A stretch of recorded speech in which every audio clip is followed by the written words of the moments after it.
Hi, my name is Dawn, and this is Have That Talk.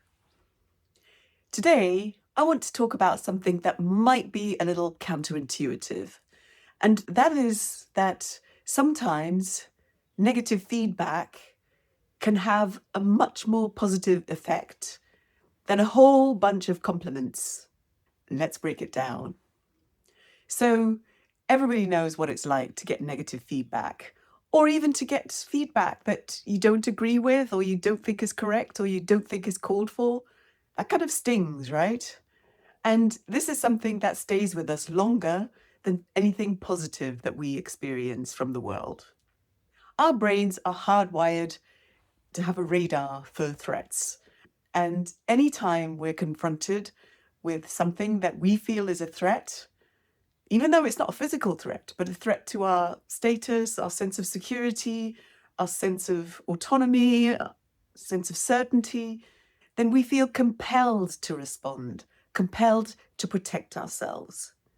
And this is why negative feedback hurts so much, and why we also sometimes try to avoid it or respond defensively or dismissively when we receive it. So, if I were to look at it really simplistically, I would say that there are three kinds of people in the world. The first kind, who, when they receive feedback, don't want to hear it. And the second kind, who, when they receive feedback, take too much on board and are overwhelmed by it. Somewhere in the middle are those who feel the sting, but also recognize the learning opportunity and they bring it together. So maybe when in your first 360 review process, you got a 2.5 out of 5 for leadership, how did you respond to that? Did you think, oh, how disrespectful of my team to give me such a bad rating? Or did you think, oh my gosh, I'm such a bad leader. I'm never going to succeed. I'm so bad at this. Or did you take this as an opportunity to reflect on your own behavior?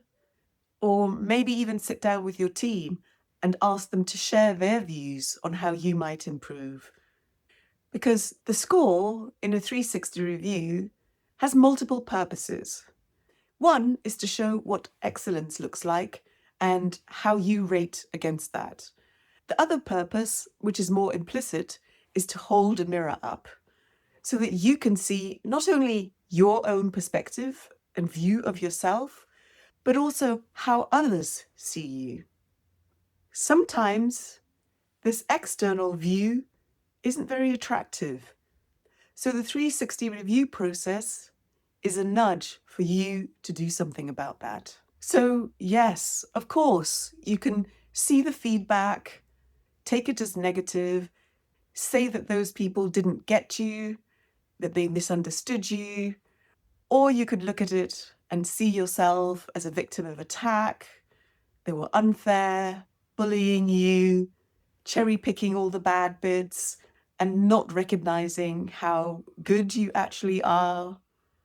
But by protecting ourselves from what we feel is a negative threat, we also protect ourselves from the opportunity to grow, develop, and get better at what we do.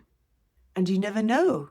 That really negative 360 review that may have saved your career, may have been the thing that made you more aware of the stumbling blocks that you were building up for yourself. That negative piece of feedback may have been the thing that helped you to grow as a person, as a leader, as a member of the team.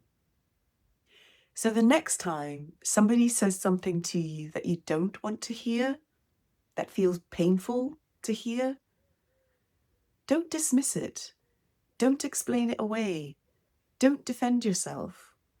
Instead, hold still for a minute.